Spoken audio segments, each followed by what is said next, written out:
over that same period, we feed those chickens soybean oil based diets, basically, rather than their natural omnivorous diet of bugs and seeds and all the rest. And so the fat profile of the meat is also coming to resemble things like soybean oil more.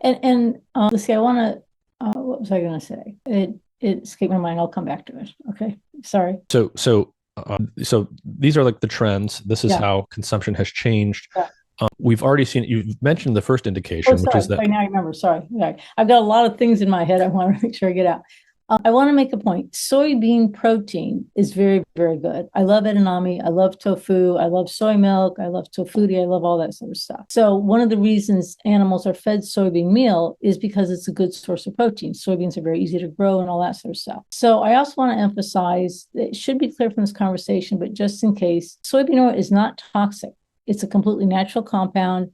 We've been cultivating it for 5,000 years. Humans have been cultivating it for 5,000 years, but it's only been in the last 30 or 40 years that we actually use the soybean oil, right? I have a lot of colleagues who say, well, can I have soy sauce? I go, well, soy sauce is hydrophilic. It's not oil, it's water-based. So there's not an appreciable amount of oil in it. But so anybody that eats soy products, don't be concerned about it. It's a good source of LA. I love tofu.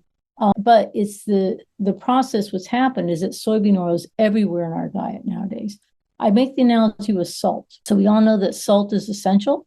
We have to get salt from our diet, but we also all understand that too much salt is actually not good for us either. And that's really what's happening with the soybean oil and consequently the linoleic acid. So let's start to talk. So we've talked about soybean oil a little bit. We've given people a sense for the landscape.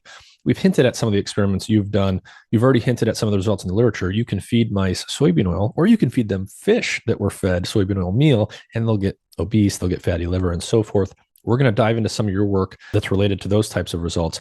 I want to give people a basic sense for some liver biology that will serve as good background here. So everyone, I think, has a vague sense of what the liver does. It's an important organ. It's detoxifying stuff in our body. That's maybe the level that the average person understands the liver. You can get fatty liver. That's tied to alcoholism classically, but we know that more people, including children, are now getting fatty liver. So clearly alcohol is not the full story there. At a high level, what is the liver doing in terms of its core biological functions? And then can you talk a little bit about its sort of overall structure? Sure, yeah. So the liver is the largest internal organ of the body. The largest organ of the body is actually the skin. So our entire skin's an organ. But in terms of the stuff inside your liver is the largest internal organ in the body. In addition to playing that key role in detoxification, as you mentioned, it also basically makes all the serum proteins or most of the proteins that you find in your serum. For example, albumin, people have heard about that. There's a lot of carrier proteins. When you go and get your blood drawn and tested for a cholesterol panel, they're going to look at LDLs, low density lipoproteins. They're going to look at HDLs, high density lipoproteins.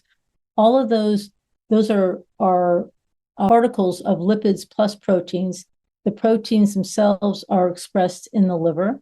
And there's a whole bunch of different, what we call apolipoproteins, A, B, C, and there's several C's and on down to L, I guess. So all the clotting factors are made in the liver.